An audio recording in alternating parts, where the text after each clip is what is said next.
Hello dear students, आज हम पढ़ेंगे आपकी एनसीईआरटी साइंस की 10th की बुक से chapter number 7 control and coordination. इसमें जो ये हाफ चैप्टर है हमने पहले वाले वीडियो में पढ़ा था। आज हम इसमें ह्यूमन ब्रेन के बारे में बात करेंगे। So now we started. Is reflex action the only function of the spinal cord? Obviously not, since we know that we are thinking beings. Spinal cord is made up of nerves which supply information to think about. Thinking involves more complex mechanisms and neural connections. These are concentrated in the brain, which is the main coordinating center of the body. जैसा कि हमने इसमें reflex arm के diagram में हमने देखा था कि ये जो सीएनएस से जो जितने भी मैसेजेस हैं वो कहाँ जा रहे हैं, ब्रेन में। तो ये यही बात बता रहा है, these are concentrated in the brain which is the main coordinating center of the body. The brain and spinal cord constitute the central nervous system, CNS. ये हमने पिछले डायग्राम में भी देखा था। They receive information from all parts of the body and integrate it. We also think about our actions, writing, talking, moving a chair, clapping at the end of a program are examples of voluntary actions which are based on deciding what to do next. कि हमें कोई भी चीज अगर हुई है तो उसके बाद में हमें कैसे रिएक्ट करना है। So the brain also has to send message to muscles. This is the second way in which the nervous system communicates with the muscles. The communication between the central nervous system and the other parts of the body is facilitated by the peripheral nervous system, PNS, consisting of cranial nerves. यानी कि brain के अंदर जितनी भी nerves होती हैं उन्हें हम कहते हैं क्रेनियल नर्व्स, यानी कि जो ब्रेन की जो हिंदी में हम कहते हैं खोपड़ी, तो उसके अंदर जितनी भी नर्व्स होती हैं उसे हम क्रेनियल नर्व्स कहते हैं, arising from the brain and spinal nerves arising from the spinal cord.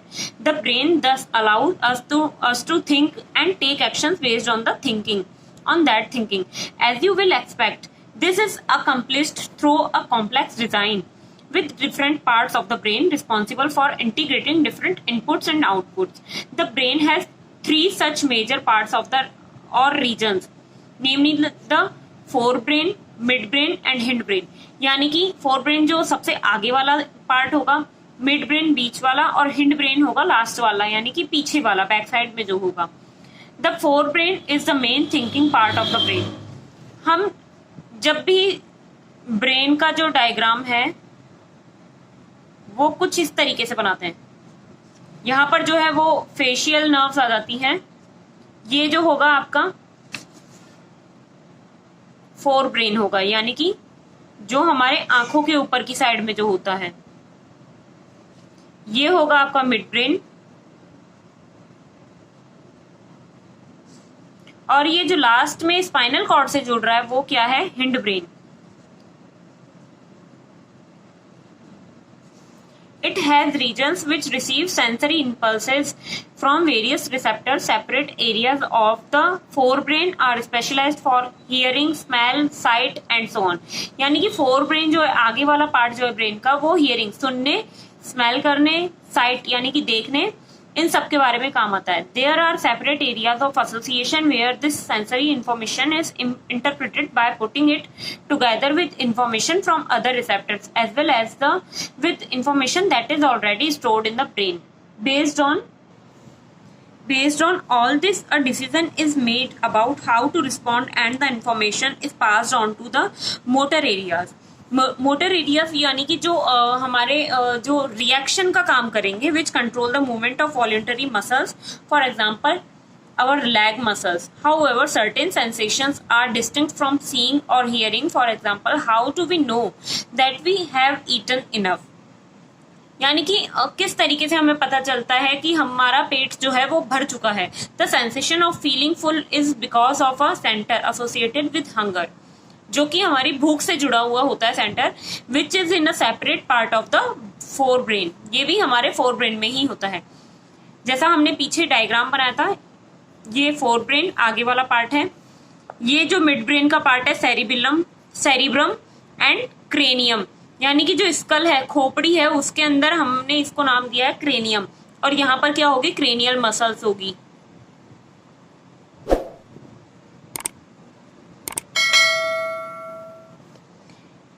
Mid brain है, मिड ब्रेन के ऊपर की ओर है सेरिब्रम एंड क्रेनियम, ये मिड ब्रेन है। और ये लास्ट में है जो हिंड ब्रेन है। हिंड ब्रेन के कितने पार्ट है? 3 पार्ट है, पोन्स, medulla and cerebellum.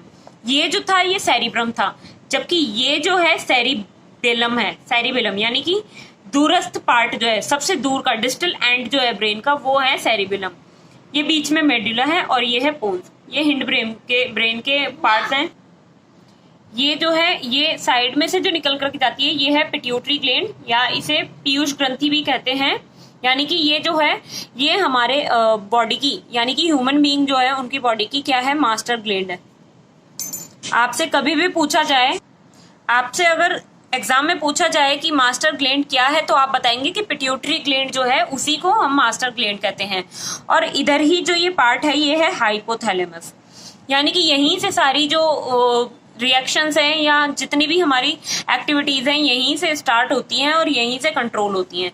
Study the level diagram of the human brain, we have seen that the different parts have specific function.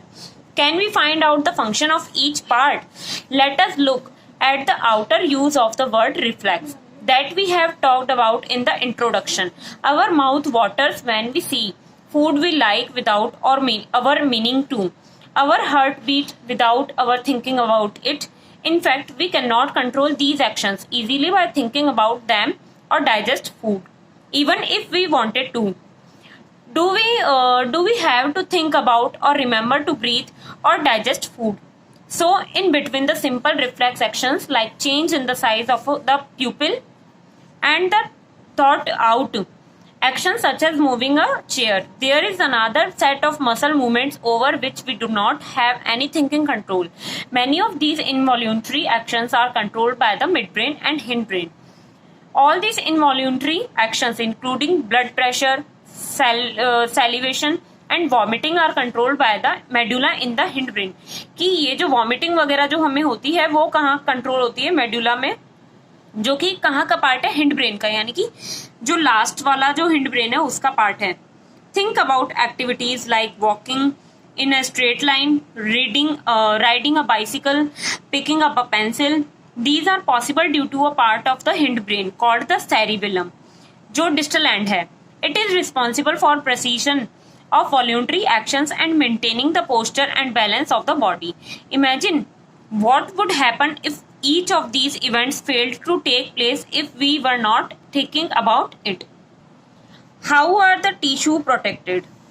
कि किस तरीके से जो टिश्यूज हैं वो प्रोटेक्ट रहते हैं। A delicate organ like the brain, which is so important for a variety of activities, needs to be carefully protected. For this, the body is designed so that the brain sits inside a bony box. Inside the box, the brain is contained in a fluid-filled balloon which provides further shock absorption. यानी कि जैसे हमें helmet पहनने के लिए कहा जाता है कि हेलमेट के अंदर जब हमारा ब्रेन रहेगा तो वो ज्यादा सुरक्षित रहेगा। तो fluid-filled balloon which provides further shock absorption. If you run your hand down the middle of your back, you will feel a hard, bumpy structure. This is the vertebral column or backbone which protects the spinal cord. How does the nervous tissue can cause action?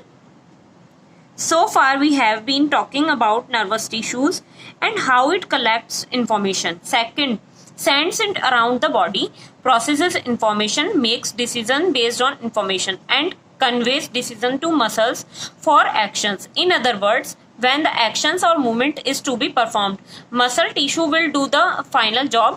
How do animal muscles move? When a nerve impulse reaches the muscle fiber must move. How does a muscle cell move? The simplest motion of movement at the cellular level is that muscle cells will move by changing their shape so that they shorten. So the next question is, how do cells change their shape? The answer must lie in the chemistry of cellular components. Muscle cells have special proteins that change both their shape and their arrangement in the cell in response to nervous electrical impulses. When this happens, new arrangements of these proteins give the muscle cells a shorter form. Remember when we talked about muscle tissue in class 9th? There were different kinds of muscles such as voluntary muscles and involuntary muscles. Based on what we have discussed so far, what do you think the differences between these would be?